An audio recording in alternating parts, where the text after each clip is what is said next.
par intérim d'Elcy Rodriguez, jusqu'à présent vice-présidente de Nicolás Maduro, elle-même menacée du pire selon Washington, si elle ne fait pas ce qu'il faut. À cette question donc, qui dirige? Un seul connaît la réponse.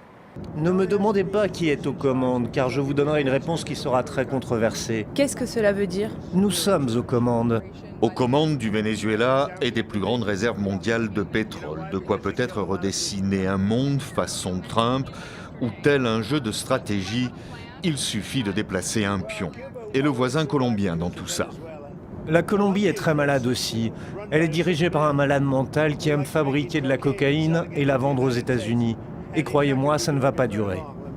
Des accusations rejetées en bloc par le président colombien Gustavo Petro, dont le pays est placé en état d'alerte. Et quand Donald Trump pointe du doigt Cuba, pour lui le sort en est jeté. La Havane, privée du pétrole vénézuélien, est aujourd'hui comme un fruit bien mûr.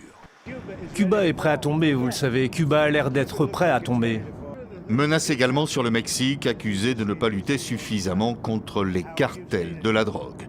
Ressurgit aussi la question du Groenland, relancée notamment ce week-end après la publication dans l'entourage de Donald Trump de cette carte promettant que le drapeau américain flottera bientôt sur cette partie du Danemark. L'occasion de fixer une date, ce sera d'ici 2 mois, affirme le chef de la Maison-Blanche. Nous avons besoin du Groenland du point de vue de la sécurité nationale, et le Danemark ne sera pas en mesure de s'en occuper. Absurde, réagit la première ministre danoise, rappelant au passage que le Danemark est membre de l'OTAN et bénéficie à ce titre de la garantie de sécurité de l'Alliance. Et puis au moment où les manifestations se durcissent en Iran contre le régime des Mollahs, Donald Trump menace de frapper à nouveau, avec en filigrane ce message: après Nicolás Maduro, plus aucun dirigeant hostile à Washington n'est désormais à l'abri.